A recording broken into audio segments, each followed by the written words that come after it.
Hindi ba pera ko lang nagustuhan mo sa akin? Ano? Ginawa mo pa akong gold digger? Babe. Pwede ba akong magtanong? Ano na naman yun? Tatanong ko lang sana kung mahal mo ba talaga ako? Ano namang klaseng tanong yan? Siyempre oo. Alam mo, babe, matagal ng katanungan sa aking isipan yan eh. Halos gabi-gabi iniisip ko to, babe. Hindi ba pera ko lang nagustuhan mo sa akin? Ano? Ginawa mo pa akong gold digger? Hindi kita pinakasalan dahil sa pera mo. Ganun ba? Babe, marami kasi akong narinig ng mga chismis eh. Sabi nila, pinakasalan mo lang daw ako dahil sa pera ko. Ano? Huwag kang maniniwala sa mga chismis. Kaya ka ba maniniwala sa kanila o sa akin? Ibig mong sabihin, babes, minahal mo ko dahil sa itsura ko? Hayop ka talaga! Ang ganda mong lalaki! Oo naman. Minahal kita dahil sa itsura mo. Oh, bakit parang nasusuka ka?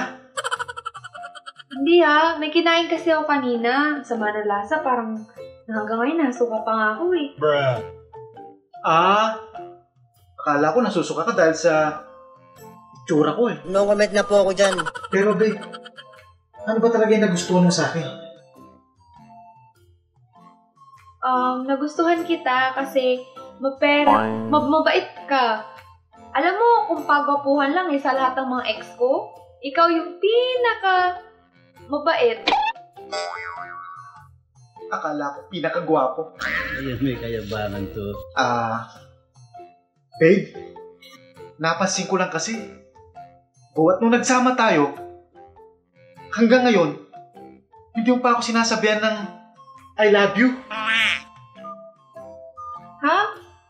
Kahit naman hindi ko sabihin sa'yo yun, alam mo na yun. Alin? Yun. Yung Yun nga. I love you? Oo, yun. Basta yun. Ako rin ang nagsabi Pero di bale. Sige na babes. I love you too. Kinasaludoan kita. Hey! Babe. Napansin ko lang. Bakit yung anak natin, hindi ko kamukha? Ang gwapo-gwapo kasi. Kamukha siya nung yung tinatawag mong best friend. Yung si Mark. Talagang may pagkatangay ka. Kasi nga, dun ko pinaglihi yun. Pasalamat ka nga, gwapo yung anak natin hindi mo nga kamukha. Sa bagay, buti nga hindi ako pinaglihan mo eh. Kung ganun, salamat babe.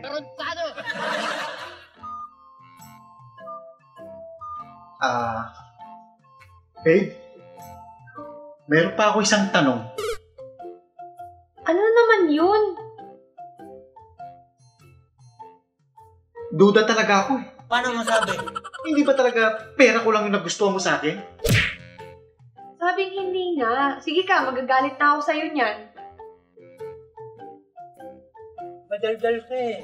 Kung ganun babe, naniniwala na ako sa'yo. Pero babe, pwede ba akong maka-score ngayong gabi? Teka, nabili mo na ba yung kotse? Yung bahay at lupa na pinapabili ko sa'yo dun sa probinsya? Pati mga alahas? Hindi pa! Kahapon mo lang pinabili yun Pwes, hindi ka makaka-score. Wow naman! Wow! Duda talaga ako eh.